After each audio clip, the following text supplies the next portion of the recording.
Kak Niki udah sehat belum Kak? Alhamdulillah. Kemarin gimana sih Kak? Kok bisa sakit gitu? Kenapa Kak? Vinir aku pecah yang belakang. Terus ada tindakan dari dokter nggak sih? Sudah. Diapain aja tuh Kak mungkin? Masih saksi dari JP. Bang Fahmi izin nih Kak, seperti apa Kak? Dia doain ya. Oke ya. Ditemani oleh tim dari JPU melakukan pengobatan di rumah sakit Kelapa Gading, Gading Pluit, dan yang kedua itu di dokter gigi. Nah, khawatir lupa nanti saya mau mengajukan jadi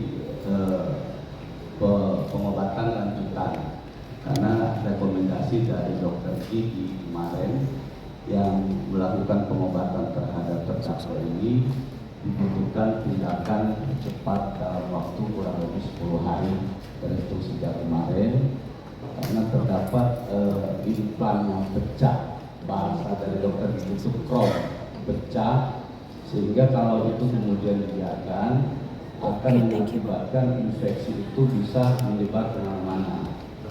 Nah, oleh karenanya pada kesempatan ini itu yang pertama, yang kedua yang soal terapi di rumah sakit Gading Pluit itu diberikan waktu atau kesempatan untuk melakukan fisioterapi selama seminggu itu 3 kali. Kalau hal ini tidak dilakukan, itu akan mengakibatkan hasilnya ronsen kemarin itu ada di saluran 5 ya, bahasa dokter itu di saluran 5 itu dia langsung ke jantung sama otak, aliran saraf itu langsung ke jantung sama otak. Nah, kalau ini tidak tidak diterapi, itu dalam waktu 6 minggu ini akan mengakibatkan hal yang lebih parah, bahkan akan dilakukan operasi. Itu yang kami mau sampaikan. Oleh karena itu kami mau mengajukan surat permohonan berobat lanjutan lagi. Yang mulia, demikian.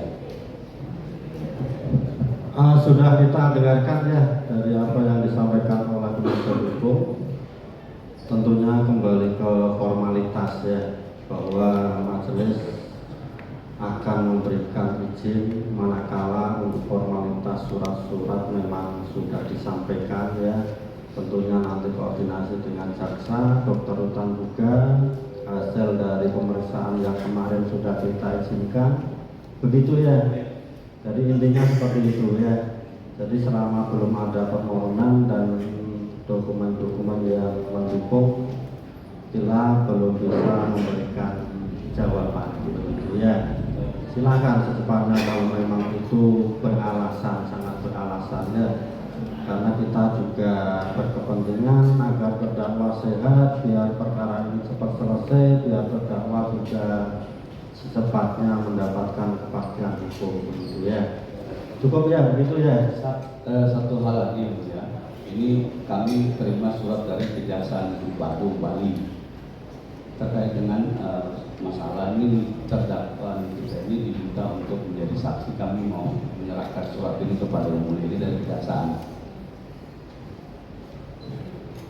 Kami belum menerima surat atau apapun dari kejaksaan mana itu, kita nggak tahu ya. Selama belum ada permintaan ke majelis belum bisa mengambil sikap. Ini makanya kami mau serahkan. Jadi makanya silakan nanti yang berkepentingan yang menyerahkan ya, kan begitu. Kalau yang berkepentingan jaksa ya jaksa yang menyerahkan, yang berkepentingan siapa yang menyerahkan, kan begitu ya.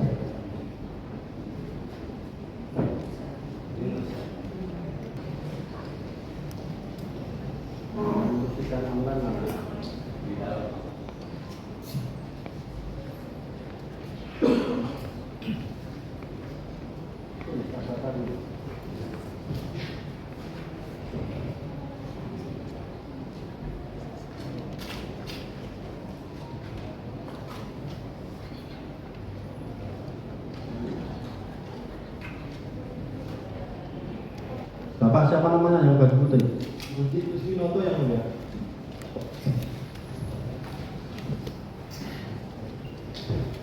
Rujit Kuswinoto SH ACE CCPA CHVI ECSA MCFE begitu ya? Betul ya. Lahir di Jakarta 5 Mei 1989. Pusat Laporan dan Analisis Transaksi Keuangan sampai dengan saat ini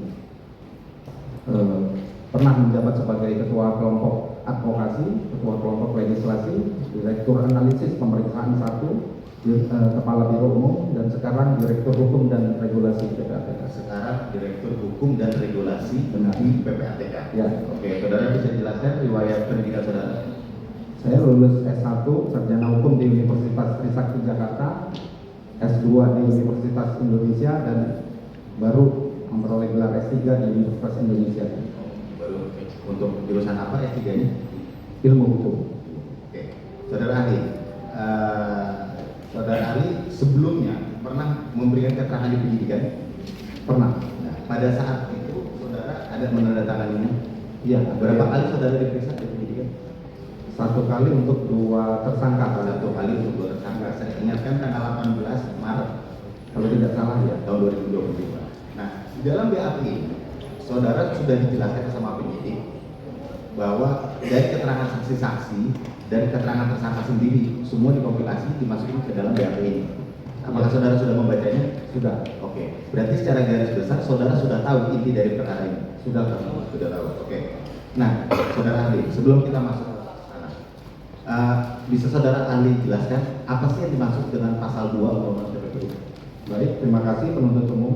Pasal 2 Undang-Undang Nomor 8 Tahun 2010 Iya. itu ada daftar tindak pidana mulai dari huruf A sampai huruf Z, yang mana daftar atau list tindak pidana tersebut manakala terdapat harta kekayaan hasil tindak pidana tersebut, maka dapat seseorang dapat dipersalahkan melakukan pencucian uang jika uang disembunyikan di sana. Dari poin A sampai poin Z, yang mana poin A korupsi, B penyuapan, dan seterusnya. Dan di poin Z ada tindak pidana lain yang diancam dengan pidana penjara 4 tahun atau lebih. Ya. Jadi intinya semua perkara yang diancam pidana 4 tahun atau lebih bisa dikenakan TPPU. Ya, kami luruskan bukan pidananya yang mulia, tapi harta kekayaan hasil tindak pidana. Oh, Oke, udah. Yang diancam 4 tahun atau lebih itu bisa dituntut melakukan PPPU. oh. Nah, kemudian bisa dijelaskan apa sih bedanya pasal 3 dengan pasal 4 yang ada? Baik, dalam pasal 3 secara garis besar, seseorang melakukan tindak pidana pencucian uang, itu unsur utamanya adalah ada unsur subjektif. Yang pertama, pengetahuan pelaku terhadap asal usul harta kekayaan. Pengetahuan pelaku atas asal usul. Iya. Apakah berasal dari kegiatan yang sah atau berasal dari kegiatan ilegal atau melawan hukum? Itu yang pertama. Yang kedua,